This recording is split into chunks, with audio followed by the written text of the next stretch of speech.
সুপ্রিয় দর্শক, আসসালামু আলাইকুম। কেমন আছেন? আশা করি ভালো আছেন। আমি বরাবরের মতো আপনাদের মাঝে আবারও একটা নতুন রেসিপি নিয়ে হাজির হয়ে গেলাম।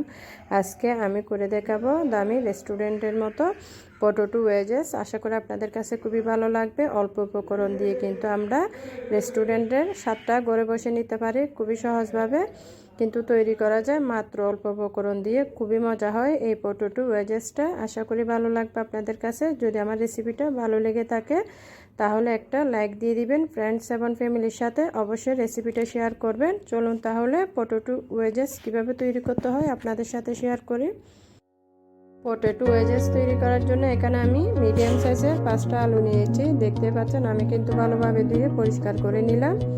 চেষ্টা করবেন মিডিয়াম সাইজের নেওয়ার জন্য, তাহলে সুন্দর হয় সাইজ। সবগুলো কিন্তু এক সমান হবে। আমি ভালোভাবে ধুয়ে কিন্তু উপরে স্কিনটা পরিষ্কার করে নিলাম। দেখতে পাচ্ছেন এটা যেহেতু নতুন আলু, তার জন্য আমি উপরের খোসাটা ফেলে দিব না। এখন আমি কেটে নিচ্ছি। দেখতে পাচ্ছেন ঠিক মাঝখান বরাবর কিন্তু আমি এভাবে কেটে নিলাম।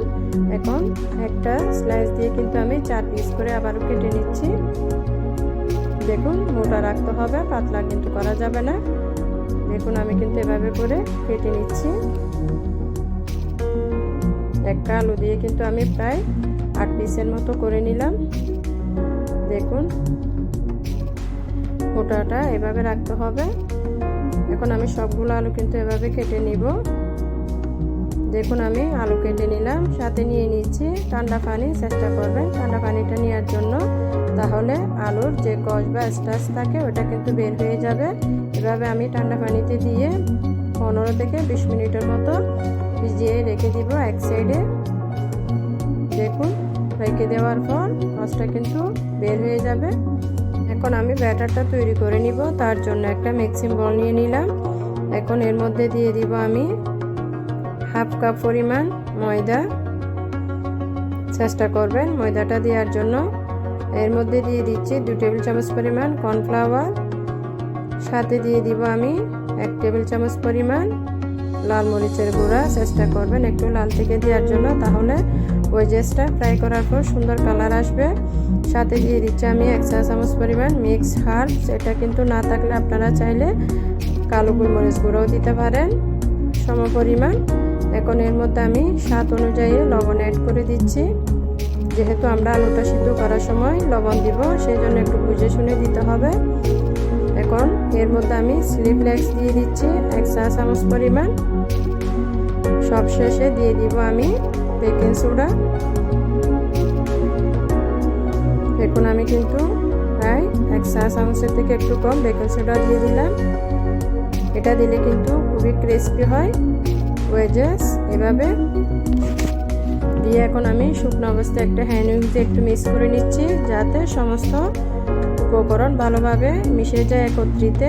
এখন এর মধ্যে পানি অ্যাড করব, খুবই অল্প অল্প, একসাথে সব পানি ঢেলে দিবেন না, তাহলে একদম পাতলা আবার কমানো যাবে না। পাতলা হলে তার জন্য এভাবে একটা ব্যাটার তৈরি করে নিতে হবে, খুবই স্মুথ। দেখুন সুন্দর পারফেক্ট একটা কিন্তু এভাবে ফ্রাই করার জন্য আমাদের ব্যাটারটা তৈরি করে নিতে হবে। এখন এটা আমি এক সাইডে রেখে দিচ্ছি। সম্পূর্ণভাবে হয়ে গেছে। এখন আমি রেখে দিচ্ছি, হয়ে গেছে। দেখুন আলু কিন্তু আমি 20 মিনিট ভিজিয়ে রাখার পর খুবই ভালোভাবে কয়েকবার পানিটা এভাবে পরিবর্তন করে নিলাম। এখন আমি চুলায় এটা সিদ্ধ করতে দিয়ে দিব। দেখুন আমি আগে থেকে চুলায় কিন্তু পর্যাপ্ত পরিমাণ পানি সিদ্ধ করে নিলাম। অবশ্যই সিদ্ধ পানিতে দিতে হবে, ঠান্ডা পর্যায়ে দেওয়া যাবে না কিন্তু।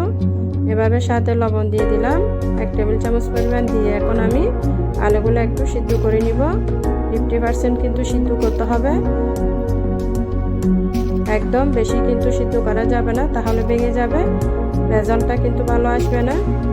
চেষ্টা করবেন এভাবে হাফ সিদ্ধ করে নেওয়ার জন্য। আমি ঢাকনা দিয়ে এভাবে প্রায় 4 থেকে 5 মিনিটের মতো সিদ্ধ করে নিব। হয়ে গেছে, আমি ঢাকনাটা সরিয়ে নিলাম। দেখুন আমি একটু আপনাদের দেখিয়ে দিচ্ছি একটা আলু। দেখুন সিদ্ধ হয়ে গেছে। এখন আমি চুলা থেকে নামিয়ে পানিটা ঝরিয়ে নিব। দেখুন পানিটা ঝরিয়ে আমি একটা কিচেন টিস্যুর উপর নিয়ে নিলাম। চেষ্টা করবেন আপনারা কোনো কিছু বা টাওয়েলের মধ্যে নেওয়ার জন্য। এভাবে আমি নিয়ে নিলাম পানিটা। উপর থেকে কিন্তু আবারও একটা টিস্যু দিয়ে ভালোভাবে একটু ড্রাই করে নিতে হবে, পিৎজা ভাবটা যাতে চলে যায়। এভাবে আলতো হাতে কিন্তু কাজটা করতে হবে, বেশি জোরে প্রেস করবেন না, তাহলে ভেঙে যাবে। এভাবে কিন্তু করে আমি সমস্ত পানিটা এভাবে উঠিয়ে নিচ্ছি, দেখতে পাচ্ছেন হয়ে গেছে। এখন আমি আগে থেকে যে ব্যাটারটা তৈরি করে রেখেছিলাম, এখন এর মধ্যে একটা একটা করে আমি আলুগুলা দিয়ে দিব। দেখুন আমি কিন্তু একটা একটা করে আলু দিয়ে দিচ্ছি, সবগুলো একত্রে দিচ্ছি না, ভেঙে যাবে, তার জন্য কিছুটা অংশ দিয়ে আমি একটা পেঁচুলা দিয়ে নেড়ে চেড়ে এভাবে মিক্স করে নিতে হবে। দেখুন আমি কিন্তু একটু এভাবে দূরত্ব বজায় রেখে দিচ্ছি। দেখুন সব একসাথে দিলাম না, এভাবে দিয়ে কিন্তু আলতো হাতে একটু মিক্স করে নিতে হবে। দেখুন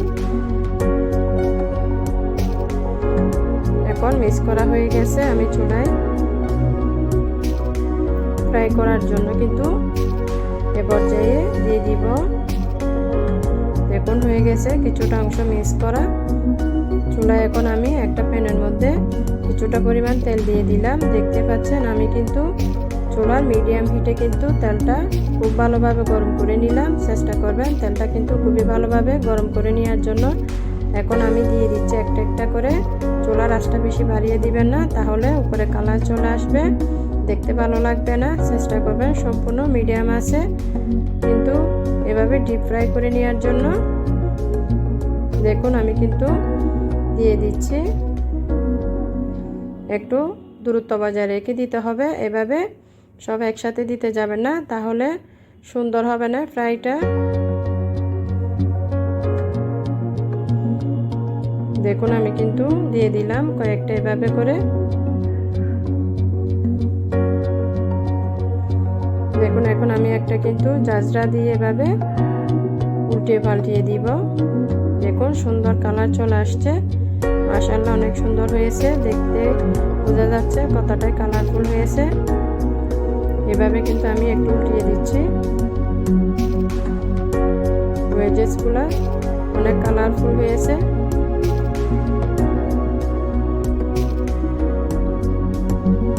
হয়ে গেছে দেখতে পাচ্ছেন। এখন আমি কিন্তু এভাবে একটা সার্ভিং ডিশে নিয়ে নিব। সব ফ্রাই করা হয়ে গেছে। দেখুন আমি কিন্তু নিয়ে নিচ্ছি। তেলটা এভাবে জড়িয়ে কিন্তু একটা আমি প্লেটে নিয়ে নিচ্ছি। দেখুন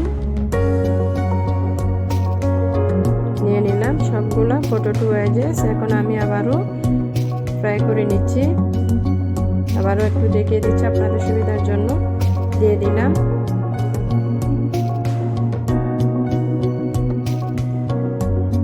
এভাবে করে কিন্তু সবগুলা ফ্রাই করে নিতে হবে।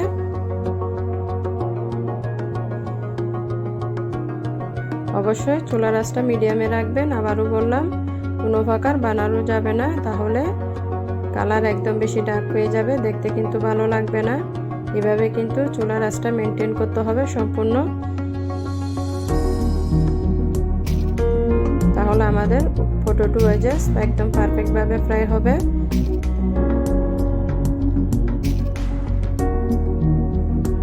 দিয়ে দিলাম কিন্তু আমি আবারও সেমভাবে। এখন আমি সবগুলো দিয়ে দেওয়ার পর ফ্রাই করে নিলাম। দেখতে পাচ্ছেন দ্বিতীয় পর্যায়েও কিন্তু আমাদের সবগুলো ফ্রাই করা হয়ে গেছে। এভাবে এখন আমি তুলে নিচ্ছি তেলটা জড়িয়ে। দেখতে পাচ্ছেন কতটা সুন্দর হয়েছে। দেখুন পটেটো ওয়েজেস রেডি, একদম কমপ্লিট তৈরি করা হয়ে গেছে। কতটা সুন্দর কালারফুল, একদম রেস্টুরেন্টের মতো হয়েছে, কোনো অংশে কিন্তু কম হয় নাই, দেখে বোঝা যাচ্ছে। আমি এখন সস দিয়ে পরিবেশন করে আপনাদের দেখিয়ে দিচ্ছি। খুবই মজা হয়েছে, আশা করি আপনাদের কাছে ভালো লাগবে। আপনারা একবার হলেও ট্রাই করে দেখতে পারেন। আপনাদের মতামত কমেন্ট বক্সে কমেন্ট করে জানাবেন কেমন হয়েছে তৈরি করার পর। আশা করি ভালো লাগবে। যদি ভালো লাগে থাকে চ্যানেলটা সাবস্ক্রাইব করে পাশে থাকবেন। প্রতিটা রেসিপির নোটিফিকেশন সবার আগে পেতে বেল আইকনটা অন করবেন। সবাই ভালো থাকবেন। আল্লাহ হাফেজ।